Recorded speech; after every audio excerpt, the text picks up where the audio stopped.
You say you're doing this for honour, but would you honour another if they murdered a family? Do you have honour for the serial killers, for the rapists, for the so-called scumbags who attack another for no apparent reason? They say we love you, I love you, but what about I love me? How many times do we tell ourselves that we love ourselves? Why does this expression of love have to be focused on others rather than on ourselves? So I've been working at Sir George Monoux College with the Rainbow Collective for the past, about 6 weeks, I think. Just working with the drama students here, getting them to write sessions, getting them to write spoken word poetry after having a lot of discussions around violence against women.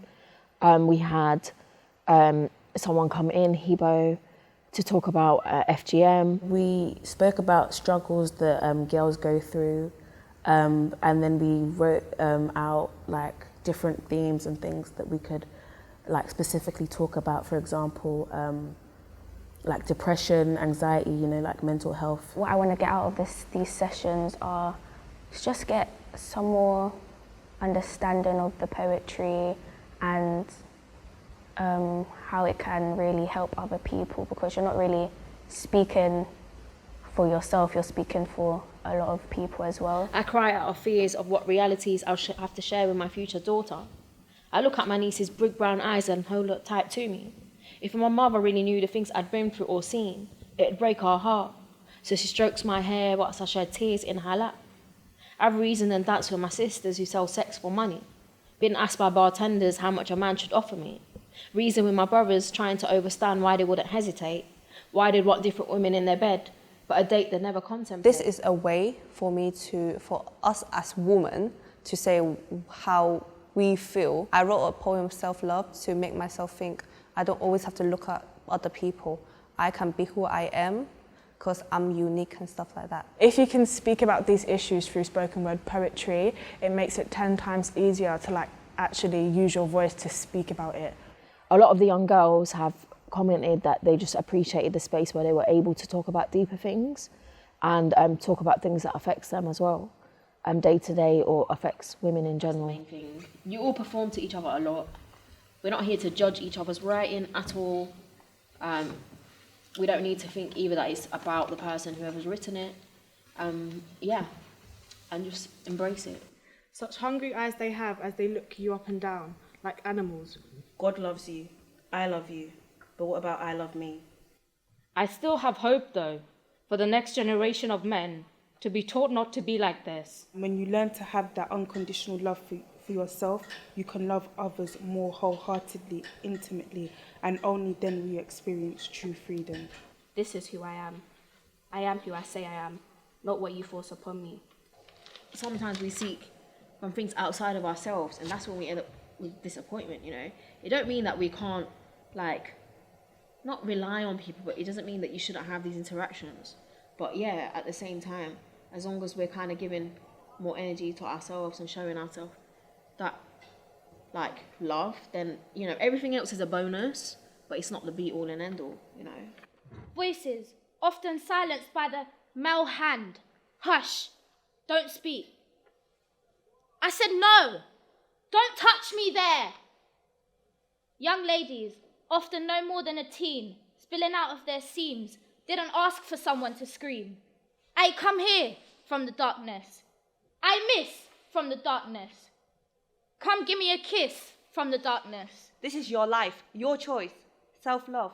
If you don't love yourself, then who will? I know I'm moaning, but it's fake. I only do it to fill the silence, so I don't know. Well done. Yes, I love that one. They have just blossomed after a couple of sessions with Sharifa. They loved her. Sharifa is young herself and she's so talented and she knows how to bring out young people's talent and ability to write. And they started writing about these issues, about self-love, about abuse of women, violence against women. Last week we had a workshop, well not a workshop, a presentation on FGM. It really opened my eyes basically, and to think that this happens all over the world like really often. It's all about raising awareness, it's all about educating them, it's all about, you know, making them aware that the world that you live in, there's many things that go on that you might be not be part of that world, but it's your job to know, it's your business to know, because it's a human right issue, and around the globe we all are bounded by humanity, and everybody has a right to know what's hurting, especially the innocent young kids. And for me, it's all about much more than that as well. It's about giving them confidence. It's about trying to tackle any other issue that they feel that they couldn't while they learn about FGM. It opens many other doors for them. It interlinks with many, many other things.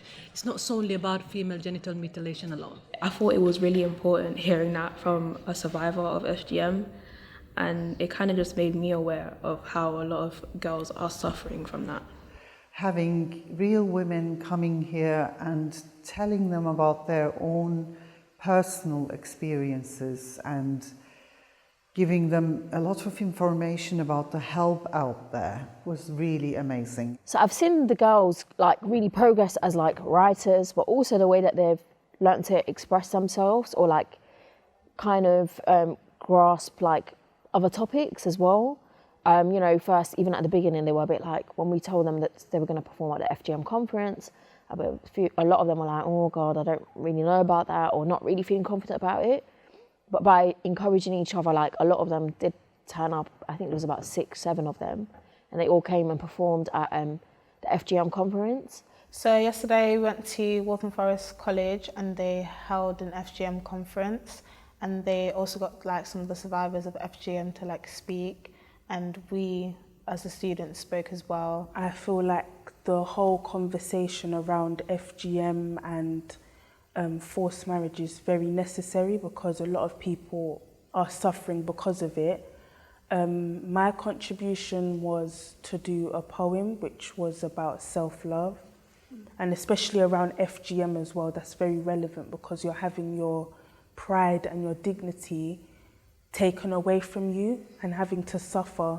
You suffer a lot because of it. So having self-love is so important to someone that's been through that. For them to get this kind of exposure where they can write innermost, thoughts on a paper or speak about it, I think it's a healthy way for them to do that. And many of them maybe come from communities where there's no such thing as expressing your emotions so openly like that, and it gives them a way of expressing that emotion, and it shows you a window to their soul, really. You look at friends and families and movies and filled with joy with what they have and the love that they see and the love that they receive. But what about yourself? Warning, some of you silly gangsters will feel very much attacked, but ask me if I care. Imagine fighting over ends you don't even own.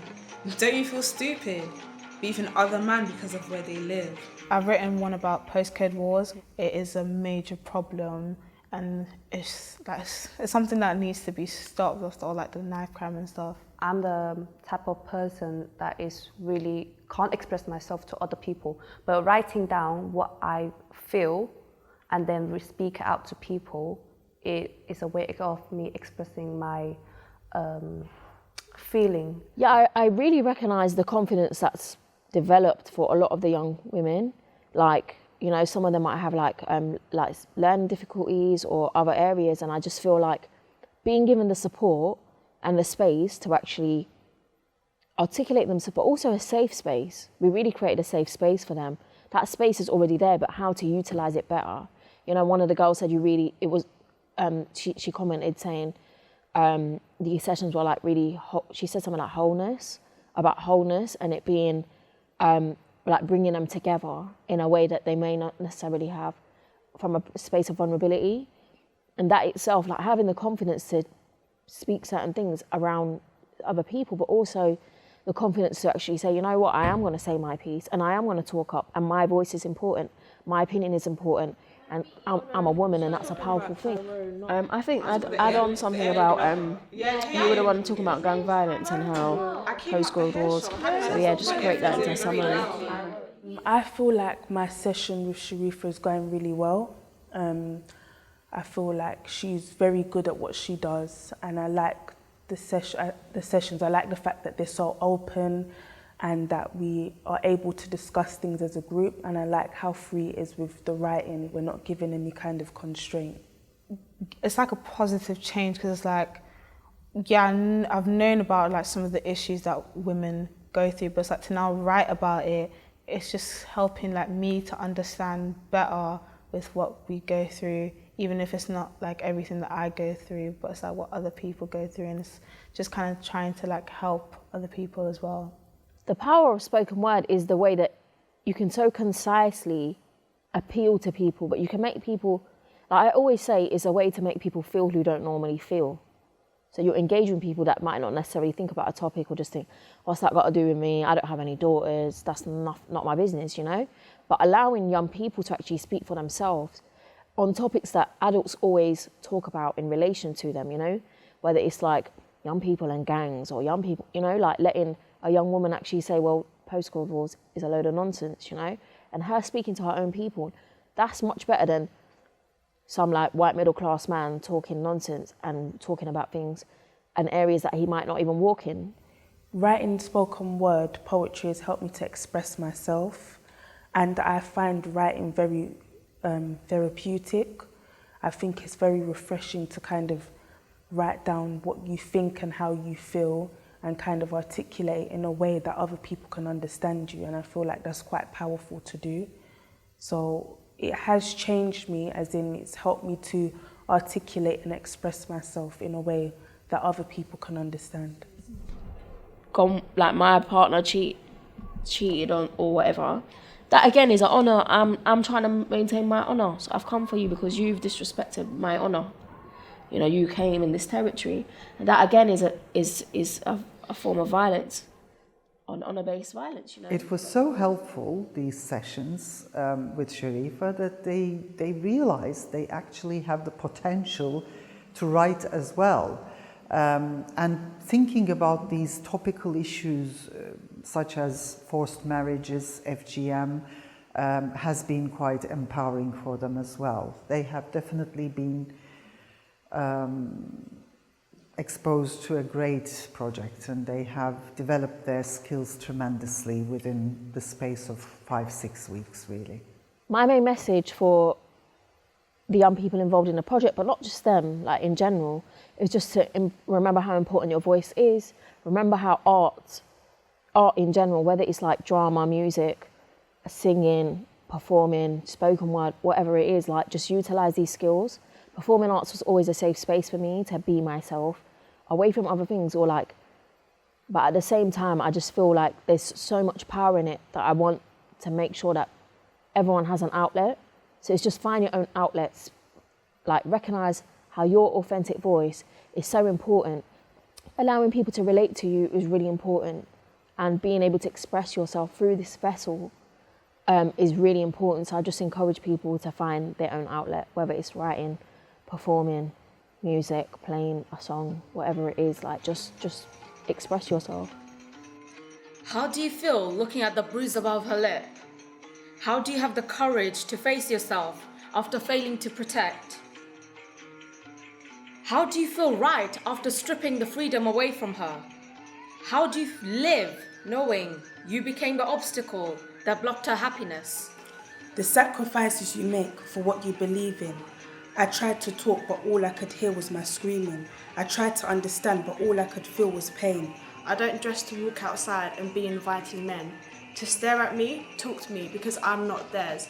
But it happens every day, but no one seems to care.